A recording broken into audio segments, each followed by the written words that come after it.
बिस्मिल्लाहिर्रहमानिर्रहीम। अस्सलामु अलैकुम। मोहतरम नाजरीन, हमने अक्सर ये मुशाहदा किया है कि कौवा परिंदों में एक ऐसा परिंदा है जो हमेशा डरा हुआ रहता है, मगर हमने कभी ये नहीं सोचा कि ये हमेशा डरा हुआ क्यों रहता है और आखिर इसकी वजह क्या है। तो आज इस वीडियो में हम आपको कौवे की हमेशा डरे रहने की वजह बयान करेंगे कि आखिर इसके साथ ऐसा क्यों है और ये डर की कैफियत आखिर कौवे के साथ ही क्यों है। कौवे की हमेशा डरे रहने की हकीकत बराह रास्त तूफ़ान नूह और हज़रत नूह अलैहिस्सलाम से वाबस्ता है।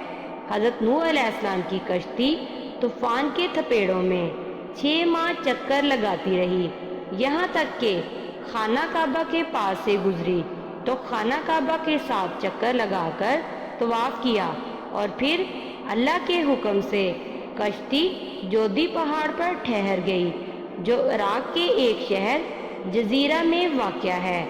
नाजरीन, हज़रत नूह अलैहिस्सलाम ने ज़मीन की खबर लाने के लिए किसी को भेजने का इरादा फरमाया। सबसे पहले मुर्गी ने अपना इरादा पेश किया कि मैं रोए ज़मीन की खबर लाऊंगी। हज़रत नूह अलैहिस्सलाम ने मुर्गी को पकड़कर उसके बाजुओं पर मोहर लगा दी और कहा, तू कभी भी लंबी उड़ान ना बढ़ सकेगी और मेरी उम्मत तुझसे फ़ायदा उठाएगी।